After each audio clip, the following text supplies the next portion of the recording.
Hello, friends. It's me, your boy, Matt, the Grand Inquisitor. Today I have a happier subject, but I'll say it in a really mean way. And that's that a lot of you need to lighten the heck up. I am an English teacher, if you didn't know, and I read a lot of essays. In these essays, I ask students to use examples.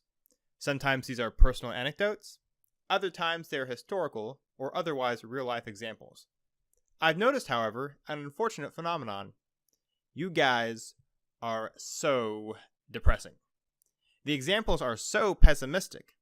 You would think that the world was just an absolutely horrible place. All of the examples are about racism, sexism, oppression, etc.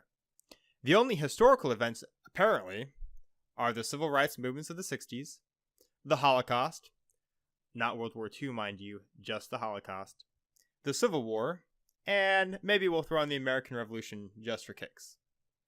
What do we notice about these things? First, let's notice how American-centric these things are. The knowledge of world history not involving the US is largely absent. Secondly, of course, is that these are almost exclusively negative. What you get is a pretty bleak outlook of the world, especially of the US. Now, I don't blame you guys. You're repeating what you've been told, and terrible events sell. Teachers assign unit-long projects on the Holocaust, not on how infant mortality rate has plummeted. Ditto for movies and the news media. It's just what happens. People focus on the negative, and that's what you get drilled into your head.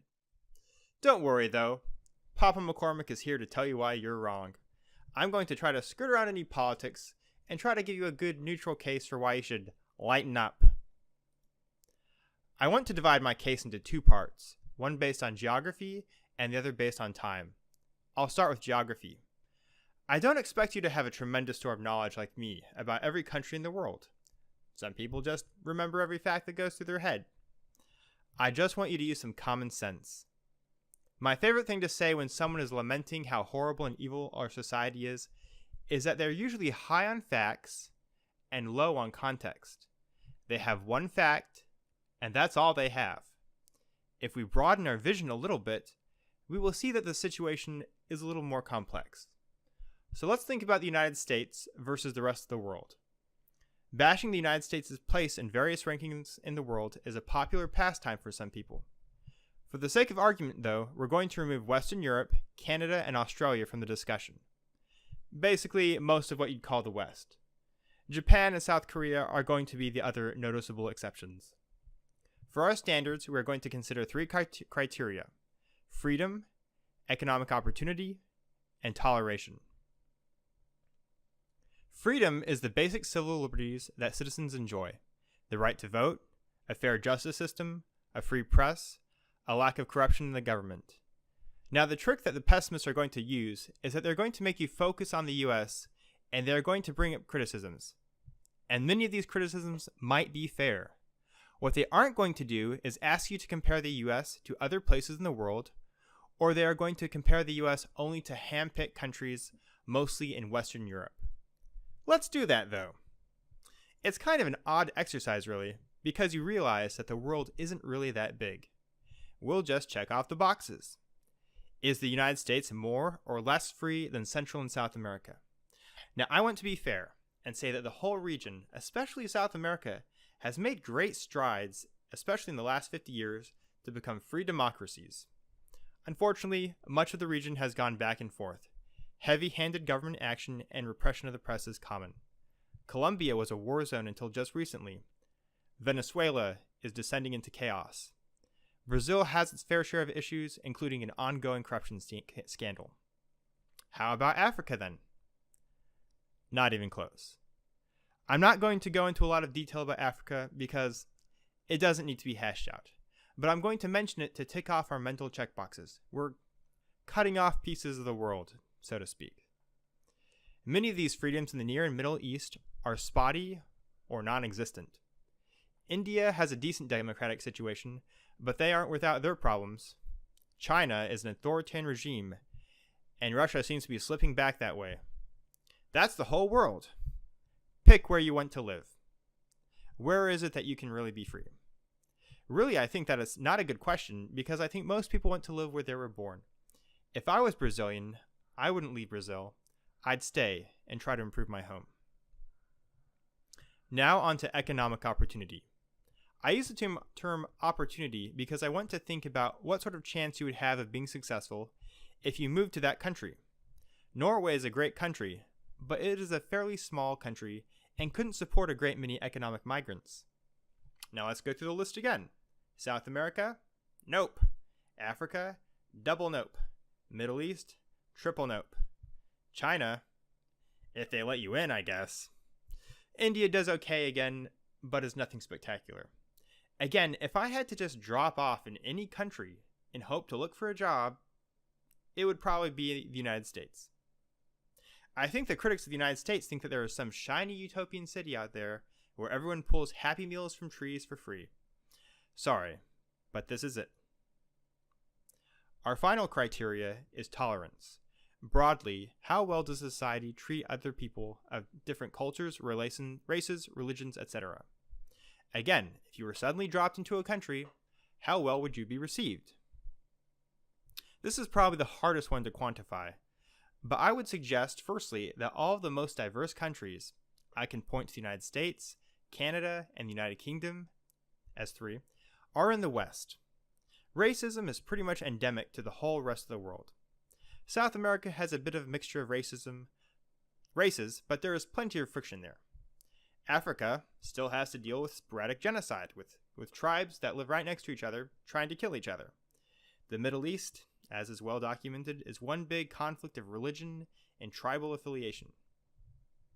Down in Southeast Asia, Malaysia is possibly dealing with a budding genocide.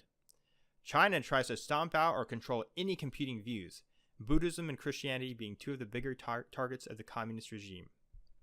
The reason most of these countries don't have more conflict is because they simply don't allow different groups in. Or they just kill them. So the next time you lament some tolerance issue in the United States, maybe you should consider that it might be like two roommates having an argument.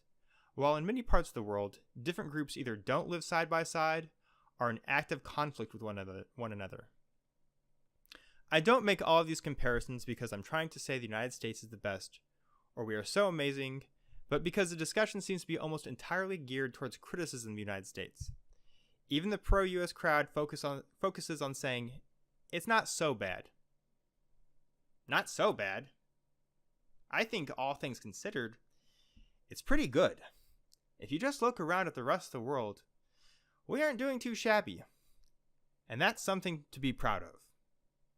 The second way I want you to think of this is in terms of time. Before, I compared the United States to the rest of the world, which you might think is dodging responsibility. Never fear, we are going to be critical of ourselves. All we have to do is take a trip into the Wayback Machine. I think the 1970s is a good time to look at because it was a decent enough time away that it isn't quite modern, but it also wasn't so long ago. I don't think you have to be a history genius to imagine the 1970s. Just think, are we more free or less free than in the 1970s? Well, for one, voter intimidation and rigged elections are almost a thing of the past. The only thing we really argue about now are voting districts, and those arguments happen in courts. Apart from that, I would say that we are pretty darn free to begin with. How about economic opportunity? Well, this is a tricky one because you can look at all sorts of economic data. Some people point to the 1970s as a time of extreme economic equality. But ask yourself, was the life of the average American better or worse in the 70s? It was undeniably worse. Our two biggest problems now, healthcare and education, are byproducts of the fact that we actually have access to it now. Access to those two things has skyrocketed since the 70s. We just plain have more stuff now than then. And our last criterion, tolerance.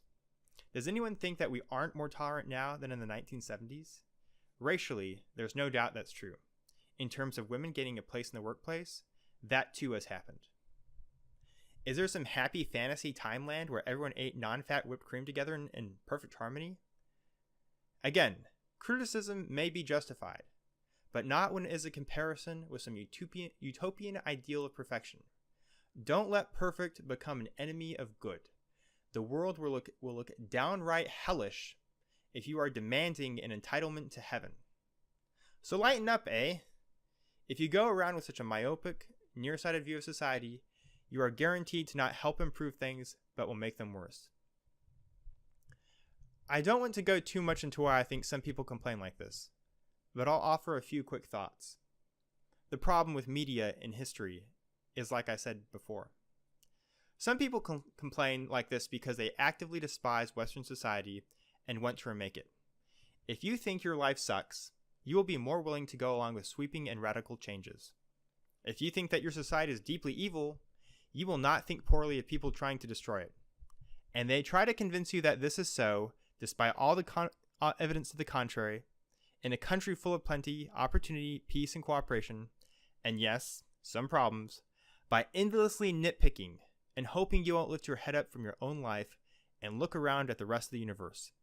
There are people who have never worked a day of labor in their life, never gone hungry, never faced real discrimination or oppression or any serious danger, who will tell you with a straight face that society needs to be violently destroyed and reformed. Don't be that person.